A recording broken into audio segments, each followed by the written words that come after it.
มาซื้อสปอนเซอร์น้ำเมค่าก่อนพี่น้อง โอ้จุก เป็นได้เห็ดเค้กบ่ แม่น เอา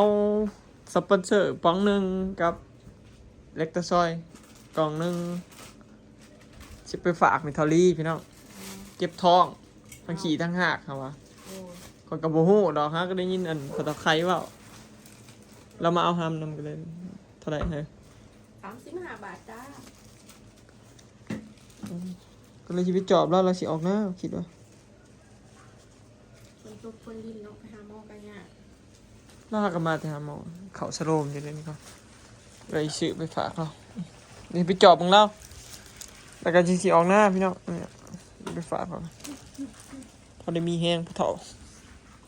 อันเจ็บท้องนี่ยังก็กินสปอนเซอร์นี่พี่น้องมันมีกระแหล่เนาะแม่นชาวไวบอยเข่าโรงพยาบาลอยู่ไทยนะหมอเขามีแต่ให้กินสปอนเซอร์นี่แหละคันเวลาเจ็บท้องเสียดีกว่าข้าเจ้ากินอันนี้ก็มันก็ดีแทบเท่าเขาน้ำเกลือผู้ใดแต่หมอส่วนไรเขาบอกให้คอยให้เขาน้ำเกลือดอกเขาให้กินอันนี้เนาะเกลือแร่เพื่อนเมทัลลี่ก็อยู่ใกล้ๆกันนี่แหละพี่น้องใกล้ๆกันกับอันบอยแล้วเนาะเพื่อนเมทัลแร่นี่เพื่อนเมทัลลี่อยู่นี่เจาะบางคนก่อนพี่น้องเป็นอะไรใกล้แน่แล้วบ่ว่านก็เห็นจิมอนเขาเอากับเขามาให้ส่งเต็มรถคอย แล้วนอนเฮือนอยู่นี่ผู้เดียวพี่น้องสลักลงเทียบ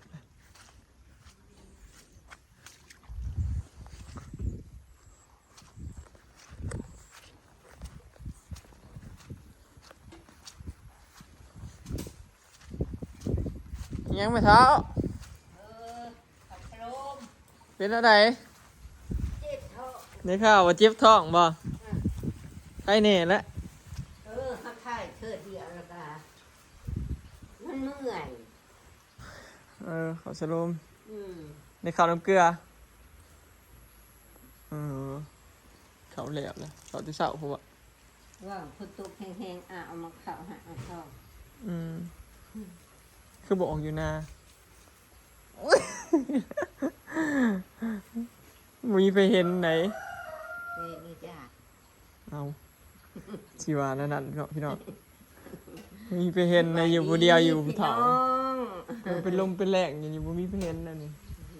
นั่นเพื่อนติดกันนี่กับบ่มีไปอยู่นี่กับบ่มีไปอยู่ทั้งหลังก็บ่มีไปอยู่พี่น้องเพื่อนแถวนี้เขาเจ้ากับบ่มีไปอยู่ในนอกจากผู้ไปทางนี้กับเขาเจ้าบ่ได้อยู่ในเพื่อนพ่อบ้านเขาเจ้าอยู่โรงงานแต่ยามนอนจนทั้งหลังผูกกับขามเพื่อนชะลอยพี่น้องอยู่นี่บ่มีไผเลย จะอยู่หน้าแหละบ่ ยังหักย่ำได้เขามาบ้านกันเด็กบ่ค่อยได้อยู่มี เล็บเล็บแอบเล็บเล็บ ยังถ่าสร้างอยู่ บุทันได้มั้ง สร้างบอกว่าถ่ามันเบิดฝนแล้วหน้าก่อน ทางมันเปื้อน บอกไปอีก ทางมันเปื้อนแล้วจุเพิ่นน่ะยากงานแล้วก็แก้งานทางมันเปื้อนเพื่อสิเที่ยวมานี่มันไกลหั่นเด้แม่เฒ่ามันเปื้อนแบบว่าเพื่อสิมาฮอดเสียเวลาเสียน้ำมันซื่อๆเพื่อมาเฮ็ดหน่อยเดียวนี่ เดี๋ยวว่าเล็บเอาไปสิเอาเก่า เอาแม่เฒ่าซื้อนมกับสปอนเซอร์มาฝาก โอ้ยขอบใจเลย เอาไว้กินสปอนเซอร์มันจังเสียนั่นมันจังสีดีเจ็บท้องอันนี้แล้วก็เช้าจังกินนมยินผู้เฒ่าใครบอกใครเฮาก็บ่ฮู้ซ้ำจังว่าบ่ได้มานี่นะผู้เฒ่าใครแล้วมาเอาห้ำนำเราก็เลยบอกจุมเพิ่นพากันมาเฝ้าแล้วพอบ่เห็นไผนะแล้วก็บ่ฮู้ซ้ำเด้พี่น้องว่ามิทารีแล้วเจ็บท้อง พี่น้องเอ้ยเจ็บท้องเฮาการถ่ายเธอเดียวแล้วเฮาบ่ได้อิหยังเฮาก็บ่ได้จะฆ่าบ่จะอิหยังดอกเฮาก็ลุกมาแล้วเฮาก็โอ้ยสมองขึ้นนี่เมื่อยอยู่เงิน ก็เลยฟ้ามาเบิ่งเลยผู้เฒ่าใครแบบมิเฒ่าเจ็บท้องแห้งแล้วอ่ะทั้งขี่ทั้งหักหัวห้วยเป็นแห้งตัวก็เลยที่ออกหน้าก็เลยมาแบบจอบ บ่ได้ อันนี้ว่าผู้เฝ้าเนาะ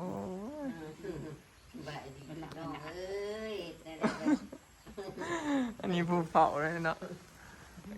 อีเมทัลกับเมทัลลี่กับให้ออกหน้ากับบอกหน้า เนาะ อยู่บ้าน อยากอยู่บ้านผู้เฒ่าเว้ยผู้เฒ่ากันแน่นี่นะพี่น้องเมื่อกี้ไม่เฒ่าอันคุณยายน่ะก็หึออกหน้าหึซื้อมื้อนี้อยู่หน้าเลยบ้านเฮาบ่อยู่บ้าน มาถึงอยู่หน้าแล้วก็ติด บัดติดเคยอยู่หน้าแล้วก็อยู่หน้าเลย คนติดแล้วก็ แม่นเคยนอนบ้านก็ฮึบ่ได้ออกหน้า เพราะว่าเขาอีลอยนอนนาบ่สมุยปวดกระตุกปวด เพิ่นเอาลีดนอนอยู่เด้เดี๋ยวนี้นะเมื่อวานนี่ก็จนดึกเพิ่นยังได้เข้ามาเฮาก็เฝ้าหมู2มื้อ เขาอีลอยนอนอยู่ บ่เรานอนในบ้านนี่ก็นอนกับอลิศเฮาก็เฝ้าหมู2มื้อบ่ได้นอนบ้านนอนนาอยู่ มันได้ลูกบ่ 2มื้อ ได้ด้วยไปนาน แม่ก็อยู่หน้า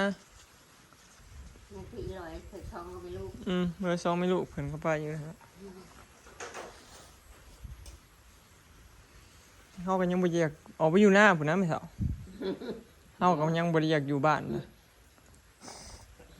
จะไปอยู่เคย อยู่ได้ในเฮือนยังบ่แล้ว นั่นอยู่ในตู้ นอนให้ยุงกินน่ะ ให้ยุงกิน ย้อน กะมุ้งเหรอว่าทุกกะ โอ้ มุ้งอะไรจะ ยจะนอนได้แล้วน่ะออกไปอยู่หน้าคันเฮือนแล้วเฮาออกไปนอนเนี่ยลีอันนี้แม่เฒ่าสิเหลือเจ้าผู้เดียวบัดนี้ จักแหละเอาจากชาวรวยเด้ อีแม่แล้วก็ออกเราบ่อยู่หรออย่างไรข่อยก็บ่อยู่หรอทิมนี่แหละเที่ยวมานอนเอาขยันวันได้นอนพุ่นเลยใครอยู่พี่น้องเราบ่ได้เป็นแห้งเนาะเฮาเราขี่ว่าเราเป็นแห้งเนี่ยบ่เท่าใครบอกทั้งขี่ทั้งหากเพราะว่า นี่จะเอาทองว่าอันพระห่มกะ อืม แล้วว่าอันทั้งขี่ทั้งห้าเราเป็นแล้วดีเราได้เราว่าจะเขาชะโลมให้ช่องปุ๊บเราว่าเขามาสอนทาง อืม ในทั้งอันอีแต่แกมันว่าญาติน้ำถ่วมปอดคือแม่นะเราแล้วแต่เลยเด้อเราว่าท่านจะเอาไปห้องหมอก็ไปเลยเด้อเราว่าเขาก็เข้าปุ๊บนึงเราว่าเขาแม่เข้าช่องปุ๊บก็กี่เช้านี่เราว่าลูกเจ้าอันนั้นคือไปนี่นะครับนี่แต่เราสอนเรามันมาขัดสรุปเราว่า สรุปมีแต่เจ็บท้องซื่อๆบ่แม่นเฒ่า เท่านั้นห้องดูจะห้าบริจะย่าง จะเจ็บท้องซื่อๆกับเมื่อยบ่ เมื่อยมันตายแล้วอยู่ที่มันเมื่อย อืม เขาก็มากินยาแล้วเขาก็จกเข่าดีดอกมากินบาดเนี่ยนั่งเหยียดแข้งกินเชย เฮาอะเขาสโลมนี่ก็มันก็มีผลดีผลเสียนำหั่นแหละชาไปหาหมออยู่ไทยแต่ละเทื่อเขาก็บ่ค่อยให้บ่ค่อยเข้าให้ดอก เนาะ ส่วนหลายก็มีแต่ให้เฮาไปกินกะแล่หรือกินสปอนเซอร์ซาเฮาเคยเจ็บท้องแบบบ่มีเหือบ่มีแห้งหยังหั้นนะเขามีแต่ให้นอนพักผ่อนแล้วก็กินกะแล่ซาเจ็บท้องแต่ก็น้อยนักสิได้เข้าสโลมอยู่พุ่นนะบ่เคยได้เข้าสโลมจักเทื่อเลยแต่อยู่บ้านเฮานั่นแหละ AR ก็ฉีดยา AR ก็เข้าสโลมเองสิ ตายของบ้าน สไตล์บ้านเฮาน่ะแบบว่ามันบ่แม่นว่าไปหาหมอคือหมอเขาให้เด้อพี่น้องอันนี้ไปหาแบบหมอประจำบ้านนี่สินะเฮาอยากเข้าเขาก็เข้าให้สินะแล้วแต่เจ้านะก็เวลาเป็นไข้เขาก็ฉีดยาให้โลดคืออยู่ไทยนี่เขาบ่ได้ฉีดให้เด้อพี่น้องบ่ให้ไปไข้เท่าไหร่42 41เขาเจ้ายังเอายามาให้กินคันบ่เซาเขาเจ้าจังฉีดคันบ่น้อยนักอีหลีคือ ที่แม่นนะ บ้านเฮามันแน่นี่พี่น้อง แต่บอกเขาสโลมคือบุเศร้า แท้ๆมันก็บ่ได้เกี่ยวกับโรค มันจะบริเกี่ยวเขาได้ มันต้องตรวจคักแน่ดิ ว่าเขาขายนะอันนี้เขากินอันนี้เนี่ยผู้เขาทิ้งใช้น้ำมันจวดนั่นเอง เกลือแร่อันนั้นก็เป็นเกลือแร่แบบนึงอันแต่ว่าสปอนเซอร์ก็สิเป็นแบบเกลือแร่อีกเป็นเครื่องดื่มเกลือแร่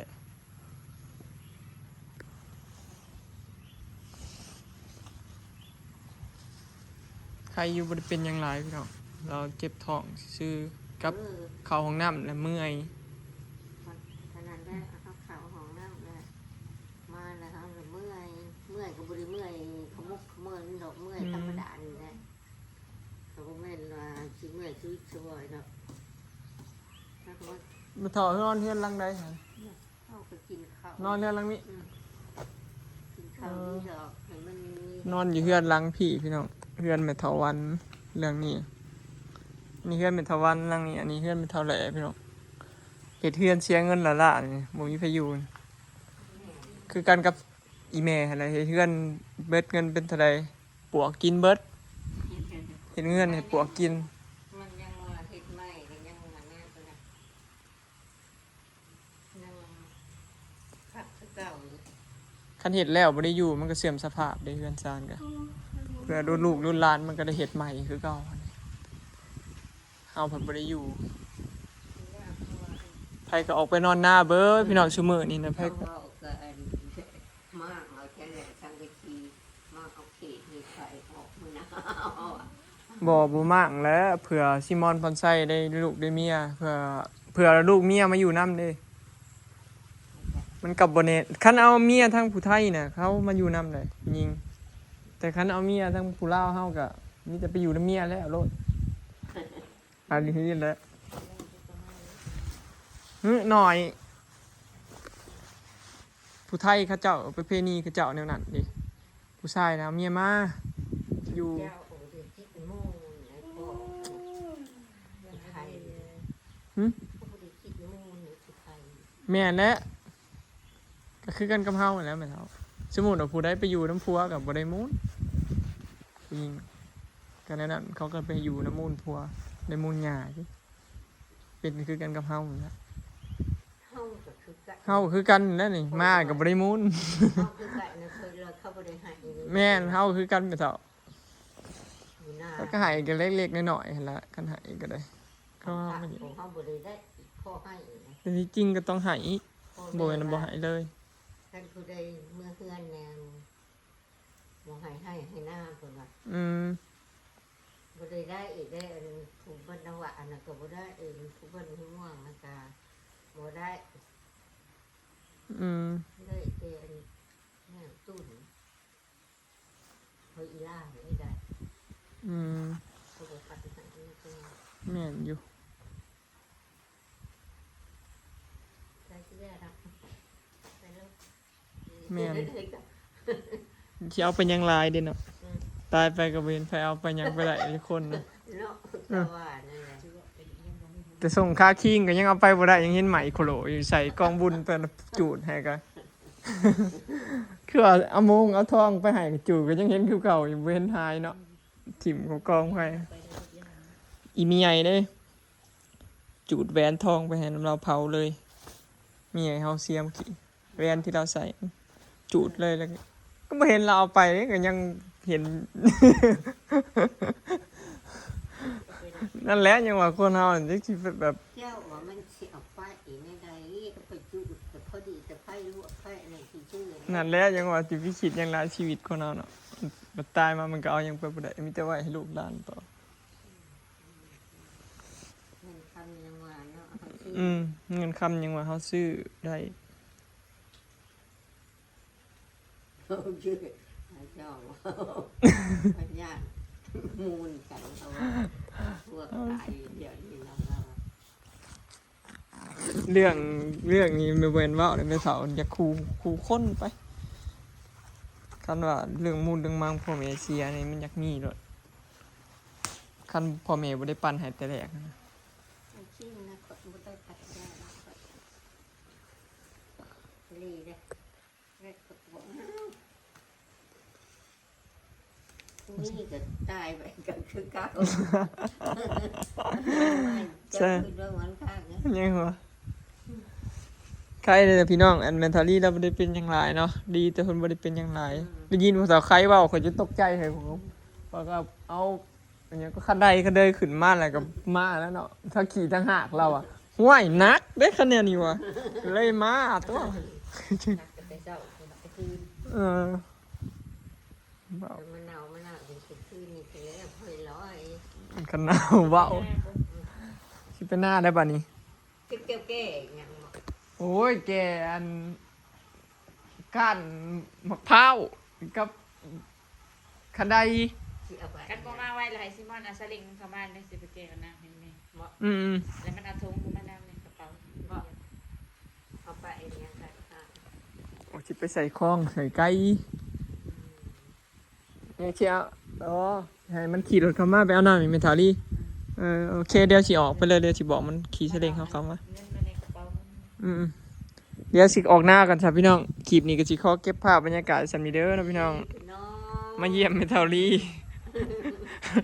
คิดว่าเราเป็นแห้งเด้ก็เลยพาออกมาเนาะไปแล้วพี่น้องสบายดีสบายเด้อเมทัลแล้วสิออกหน้าก่อนบัดนี้